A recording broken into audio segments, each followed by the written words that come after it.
Hello student, पिछली class में हमने वृद्धि संधि को देखा था और यण संधि में हमने इस नियम को देख लिया था कि ई के बाद यदि भिन्न स्वर आए तो ई का यह हो जाता है। ये हमने नियम देख लिया था। आज की क्लास में हम आगे के नियम इसके देखेंगे कि यदि ओ के बाद भिन्न स्वर आए तो ऊ का व हो जाता है। तो इसके हम कुछ उदाहरण देखते हैं। पहला उदाहरण हम देखते हैं,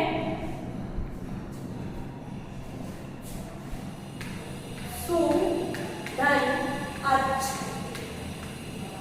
अब देखिए नियम हमारा है ओ के बाद कोई भिन्न स्वर, भिन्न स्वर। यहाँ पर हमारा स्वर है उ, तो इसमें हमने उ को अलग करा। यहाँ हमारा भिन्न स्वर है अ, हमने इसको मिलाया। अब नियम के तहत उ का क्या हो जाता है, व में परिवर्तन हो जाता है। तो ये उ इस अ से मिलकर किसमें परिवर्तित हुआ, हमारे व में परिवर्तित हुआ। बचा हुआ हमारा शेष शब्द है आदच और छ, इसे हम वैसे लिखाएंगे। जब हमने सु वैसे उ को अलग कर दिया तो हमारा क्या बचा, आधा स बचा।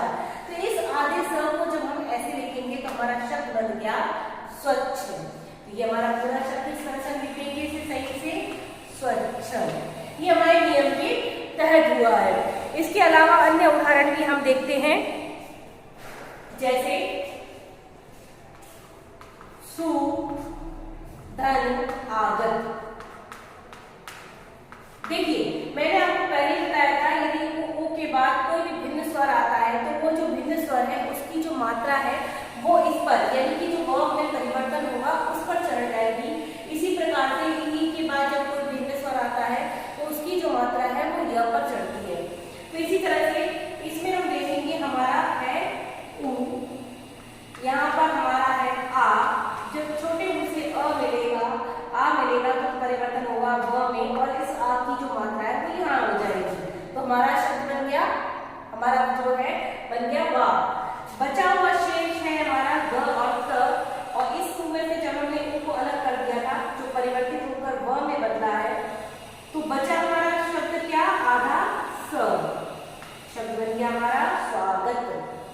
ये देखिए ये जो अधूरा वर्ण होता है ये व्यंजन संधि की पहचान भी है कि व्यंजन संधि में जो परिवर्तन होता है ई का य में, उ का व में, ऋषि का र में, तो उसके पहले जो वर्ण है वो कैसे हो जाते हैं, आधे हो जाते हैं। ये इसकी पहचान भी है। और वो किसके तहत होते हैं, वे इसी के तहत होते हैं कि उनमें से जब स्वर को अलग कर दिया जाता है, जैसे ई को अलग कर दिया गया या उ को वैसे वर्ण में से अलग कर दिया गया, तो जो हमारा शेष बचा हुआ वर्ण है वो कैसा हो जाता है, आधा हो जाता है, स्वर रहित हो जाता है।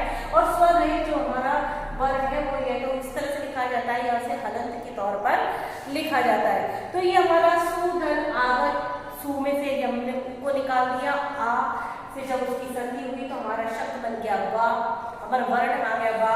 और उसके बाद जो शेष शब्द को लिख दिया ग और त, और उसके आगे स को लिखकर हमारा शब्द बन गया स्वागत। और इसके उदाहरण हम आगे यदि देखें,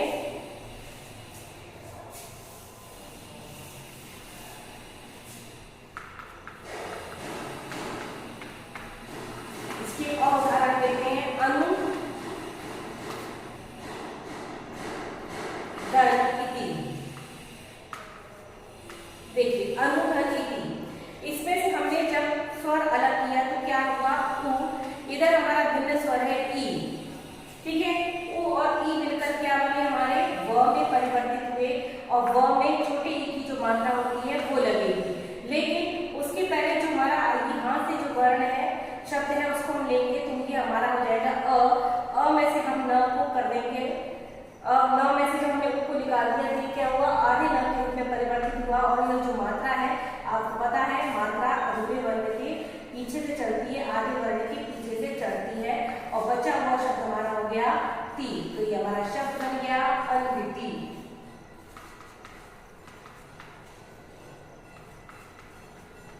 इसे हम इस तरह से लिखेंगे। अब ये कैसे हुआ एक बार फिर देख लीजिए। जब हमने मुंह में से इस स्वर को हटाया, उ को हटाया, इधर ई है, उ और ई मिलकर परिवर्तन किसमें हुआ, हमारा व में परिवर्तन हुआ, ठीक है। इस व ई की मात्रा हम यहाँ पर लगाएंगे, ठीक। बचा हुआ हमारा जो शब्द है पी, उसको हम यहाँ उतारेंगे।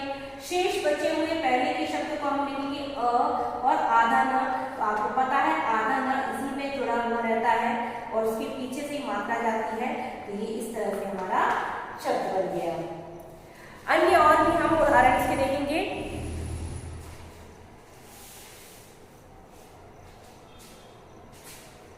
अनु धन की क्षण। अब देखिए यहां पर भी हमारा क्या है, छोटा ऊ है, यहां पर हमारा ए है। जब इन दोनों की संधि की हमने तो दोनों का परिवर्तन व के रूप में हुआ, और इसकी मात्रा क्या है, ए की मात्रा हमारी ऐसी है, वो हमने व पर लगा दी। देखिए ऊ का परिवर्तन व के रूप में हो गया, तो ये व में परिवर्तित हो गया। इस एक की संधि इससे हो चुकी है, इसलिए व में परिवर्तित हो गया। बची हुई इसकी मात्रा कहाँ आ गई, इस पर आ गई। शब्द बचा हुआ हमारा आदर्श और यहाँ से हम आ जाएंगे तो अन हो जाएगा। अन क्यों होगा, क्योंकि ये न स्वर रहित हो गया है, इसलिए ये अन में न के रूप में यहाँ पर लिखा जाएगा। शब्द हमारा बन गया अन्वेषण। इसी प्रकार अगला जो हमारा है वी के बाद, वी ऋषि के बाद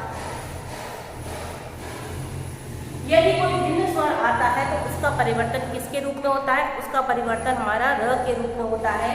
जैसे इसका एक उदाहरण हम समझें, मात्र धन आज्ञा।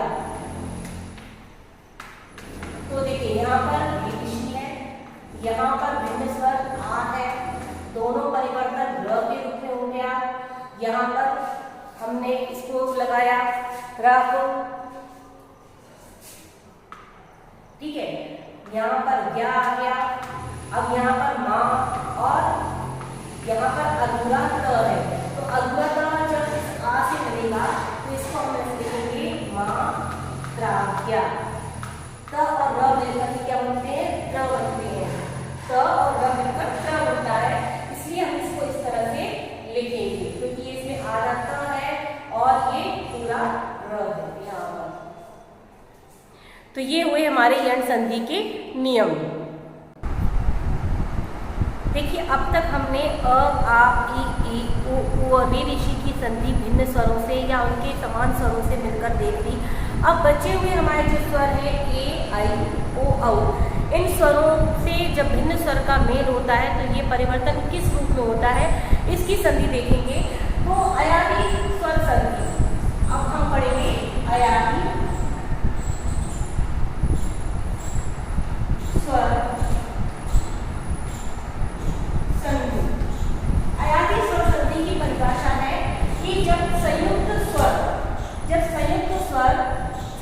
कौन कौन से हमारे ए, आई, ओ, औ, जब ये संयुक्त स्वर किसी अन्य स्वर से मिलते हैं तो ये जो परिवर्तन है इनका संयुक्त स्वरों में, यदि ए किसी भिन्न स्वर से मिलता है तो ए का परिवर्तन अय के रूप में होता है। ए का किस पर परिवर्तन होगा, अय के रूप में। यदि आई किसी भिन्न स्वर से मिलता है उसका परिवर्तन आय के रूप में होगा। ओ का परिवर्तन अव के रूप में होगा और औ का परिवर्तन आव के रूप में हो जाता है, और इसी परिवर्तन को हम अयादी स्वर संधि कहते हैं। यानी अब तक हमने जो पढ़ा वो ऋषि तक की थी, अब हम आगे संयुक्त स्वरों का भिन्न स्वर से परिवर्तन मतलब मेल पढ़ रहे हैं। तो जब ए, आई, ओ, औ किसी भिन्न स्वर से मिलते हैं तो ए का अय से आई का आय, ओ का अव और औ का आव, इस रूप में परिवर्तन होता है, और यही परिवर्तन हमारा स्वर अयादी स्वर संधि कहलाता है। इसके हम कुछ उदाहरण देखते हैं। जैसे ने, अन, ये एक उदाहरण है। अब देखिए यहाँ पर स्वर क्या है, हमारा संयुक्त स्वर ए, जिसे हमने यहाँ से किया। यहाँ पर हमारा भिन्न स्वर है अ, इसका परिवर्तन किसके रूप में हो रहा है, अय के रूप में हो रहा है। बचा हुआ हमारा शब्द क्या है, न है। जब ये न में से हमने क्या कर दिया था, अ, ए अलग कर दिया था, ठीक है। अब ये न किसके रूप में बचा हुआ है, अधूरे न के रूप में बचा हुआ है। जब ये अधूरा न इस अ से मिलेगा तो शब्द बन जाएगा हमारा न, क्योंकि ये अ इस न को पूरा कर देगा। अभी ये अधूरा है इसलिए मैंने इसको ऐसे अधूरा लिखा, लेकिन आपको पता है व्यंजन बिना स्वर की सहायता से नहीं बोले जाते, इसलिए इसके पीछे जो इसका स्वर है वो इसको पूरा कर देगा। तो ये इस न के रूप में परिवर्तन हो जाएगा और शब्द बन जाएगा हमारा नयन। अन्य और उदाहरण हम देखते हैं।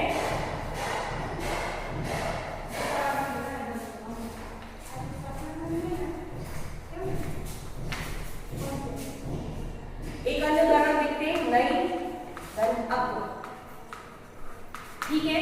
इस नई धन अंक में देखेंगे, इसमें हमारी है आई, इसको हमने यहाँ से अलग किया। भिन्न स्वर है हमारा अ, जब ये आई अ से मिलेगा तो परिवर्तन होगा आय के रूप में। ये यहाँ पर नियम में लिखा हुआ है, यदि आई किसी भिन्न स्वर से मिलता है तो उसका परिवर्तन किस रूप के रूप में होता है? आय के रूप में होता है। बचा हुआ हमारा शब्द क्या है? देखिए इसका इसकी जब संधि हुई तो ये हमारा शब्द आ गया। बचा हुआ हमारा वर्ण है क, इसको हमने यहाँ ऐसे लिखा।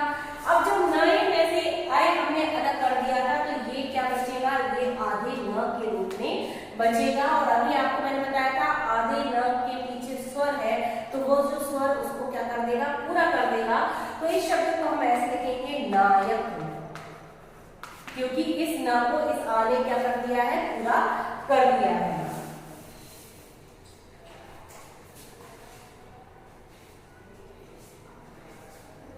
ये हमारे एक और ऐ के उदाहरण हुए। अब हम भो के उदाहरण देखते हैं। भो धन अन,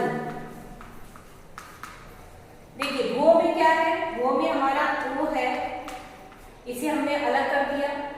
बचा हमारा शब्द क्या? हम इसको पहले नीचे लिख लेंगे, आधा भ बचा है।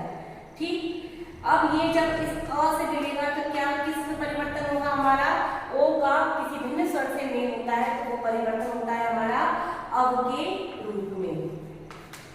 बचा हुआ शब्द हमारा न है और ये जो आधा भ था इसको हम यहाँ लिखेंगे। ये हमारा शब्द बन गया भवन। वही ये अधूरा हुआ है, अधूरा हुआ जब अ से मिलेगा उसको स्वर अ पूरा करेगा तो ये इस तरह से लिखा जाएगा भवन।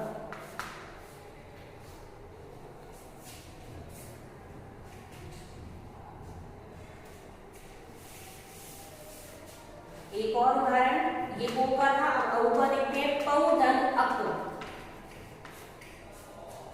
बराबर शब्द बनता है, पहले लिखे तो पावक। पौ में क्या है? औ है, इसे हमने अलग करा। इसकी संधि हुई किससे? अ से। औ और अ मिलकर किसमें परिवर्तन हुए? आव के रूप में इसमें परिवर्तन हुआ। बचा हुआ हमारा शब्द क्या हो गया? क, और यहाँ पर अधूरा क। तो जब ये अधूरा क अ से मिलेगा तो शब्द क्या बन गया हमारा? पावक। देखिए जब हलंत वाला कोई वर्ण हो या स्वर रहित कोई वर्ण है और उसके पीछे स्वर है तो उसको अधूरा या हलंत लगा हुआ नहीं लिखते हैं, उसको स्वर के साथ मिलाकर ही लिखते हैं, क्योंकि व्यंजन का उच्चारण बिना स्वर की सहायता से नहीं होता।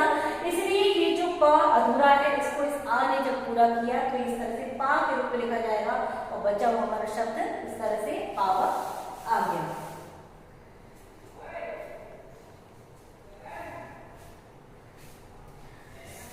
एक और उदाहरण देख लेते हैं इसी का। नव धन इक, देखिए नव धन इक। नव धन इक में यहाँ पर क्या है? औ है, यहाँ पर भिन्न स्वर ई है। अभी तक हम अ के देख रहे थे, ई है। औ से ई भिन्न स्वर कोई मिला, औ से जब ई मिलेगा या कोई भी भिन्न स्वर मिलेगा तो किसमें परिवर्तन होगा? आव के रूप में होगा। और यहाँ पर ये क ऐसे जाएगा। अब देखिए इसमें औ से ई मिलकर परिवर्तन किसके रूप में हो रहा है? आव के रूप में हो रहा है, लेकिन इस स्वर की मात्रा भी यहाँ पर आएगी। इस स्वर की मात्रा आएगी तो ये विकुल हो जाएगी। यहाँ जो नव है इसमें से जब हमने ओ को हटा दिया था तो ये आधे न के रूप में हुआ, लेकिन इस न आधे न को कौन पूरा करेगा? ये आ पूरा करेगा और शब्द बन जाएगा हमारा नाविक। ये हमारा शब्द होगा। एक अन्य उदाहरण और हम देखते हैं इसी का। भव धन उक। अब देखिए भव में भी क्या है? कौन सा संयुक्त स्वर है? इसमें भी हमारा औ संयुक्त स्वर है। जब हमने इसमें से इसको अलग कर दिया हमारा शब्द बचा आधा भ। जब इसकी संधि किससे हुई? उ से हुई तो ये इसमें परिवर्तन हुआ आव। लेकिन इस उ की मात्रा जो है वो भी कहाँ आएगी? यहाँ आएगी, क्योंकि इसकी मात्रा लगेगी यहाँ। बचा हुआ हमारा शब्द क्या हो गया? क हो गया। यहाँ पर बचा हुआ हमारा भ है तो हम इसको ऐसे लिखेंगे, लेकिन जब ये स्वर से मिलेगा तो तो बन जाएगा हमारा भावुक शब्द। तो ये हमारी अयादी स्वर संधि थी, अयादी स्वर संधि। इसके नियम एक बार फिर देखते हैं हम। जब संयुक्त स्वर, देखिए ये किस किस के बीच में होती है, संयुक्त स्वर के बीच में होती है। इससे पहले जितनी भी स्वर संधियां थी वो अ, आ, ई, उ, इन सब के बीच में हो गई थी विदेशी तक। अब हमारी अयादी स्वर संधि बचे हुए संयुक्त स्वरों से है। तो जब संयुक्त स्वर ए, आई, ओ, किसी भिन्न स्वर से या किसी अन्य स्वर से मिलते हैं तो इन संयुक्त स्वरों में ए का किसमें परिवर्तन होता है, ए का परिवर्तन अय के रूप में होता है और आई का परिवर्तन आय के रूप में होता है, ओ का परिवर्तन अव के रूप में होता है और औ का परिवर्तन आव के रूप में होता है। लेकिन यदि जो भी ये जिन भी भिन्न स्वरों से मिलते हैं उन भिन्न स्वरों की जो मात्रा है वो इनके इसमें आ जाती है। जैसे हमने अभाव होना चाहिए था लेकिन यहाँ ऊ है तो इसकी मात्रा भी यहाँ पर आ गई। तो हमारी ये स्वर संधि 5 प्रकार की थी। हमने 5 प्रकार की स्वर संधि को देखा। सबसे पहले दीर्घ स्वर संधि, फिर गुण स्वर संधि, वृद्धि स्वर संधि, यण स्वर संधि और अयादी स्वर संधि। हमने इन 5 स्वर संधि के बारे में जाना।